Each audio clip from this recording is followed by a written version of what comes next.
Dear viewers, Rangpur বিভাগীয় সদরে যে তিনতলা রিনফোর্স ম্যাসোনারি স্ট্রাকচারটি নির্মাণ করা হচ্ছিল, তারই দ্বিতীয় তলার কাজ আপনারা দেখুন যে এটি দ্বিতীয় তলাটি এখন দৃশ্যমান হয়ে গেছে পুরোপুরি। এই ভবনটি সম্পূর্ণ কংক্রিট হলো ব্লকের স্ট্রাকচারে নির্মাণ করা হচ্ছে, যে পদ্ধতিটিকে বলা হয় রিনফোর্স ম্যাসোনারি স্ট্রাকচার বা লোড বিয়ারিং ওয়াল পদ্ধতি। এই লোড বিয়ারিং ওয়াল পদ্ধতিতে খুবই দ্রুত সময়ের মধ্যে এই স্ট্রাকচারগুলো নির্মাণ করা যায় এবং এই স্ট্রাকচারগুলো খুবই ভূমিকম্প সহনশীল হয়। অ্যাকচুয়ালি এই স্ট্রাকচারগুলো নির্মাণ করার সময় দেখা যায় যে এই স্ট্রাকচারের সেলফ ওয়েট 30% কমে যায়, কেননা এই স্ট্রাকচারগুলোতে কংক্রিট হলো ব্লক ইউজ করা হচ্ছে। অর্থাৎ স্ট্রাকচারের ডেড লোড কমে যাচ্ছে।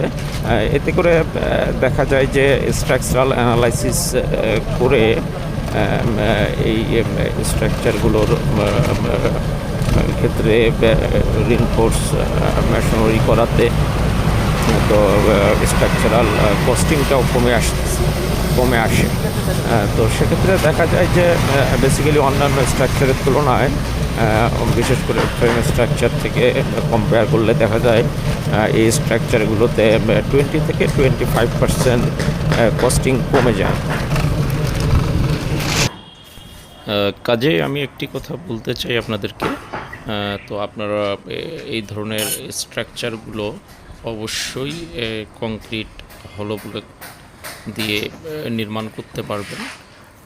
তো এই সব স্ট্রাকচার নির্মাণের ক্ষেত্রে মূলত যে বিবেচ্য বিষয়টি সেটি হচ্ছে যে স্ট্রাকচারাল অ্যানালাইসিসটি আপনাকে সঠিকভাবে করতে হবে এবং বিল্ডিং নির্মাণের যে কোড, সেই কোড সঠিকভাবে মেনে এই কাজগুলো যথাযথভাবে করার চেষ্টা করতে হবে।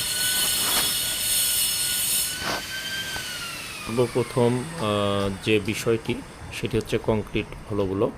এই কংক্রিট হলো ব্লকটি আপনার কাজের জন্য যথোপযুক্ত কি, অর্থাৎ এই ধরনের নির্মাণ কাজের জন্য বিল্ডিং কোডে কোন ধরনের কংক্রিট ব্যবহার করার জন্য বলা হয়েছে সেটিকে ব্যবহার করতে হবে আপনাদেরকে। আমি যে কথাগুলো বললাম এগুলো মাথায় রেখে কাজ করবেন। ধন্যবাদ সবাই।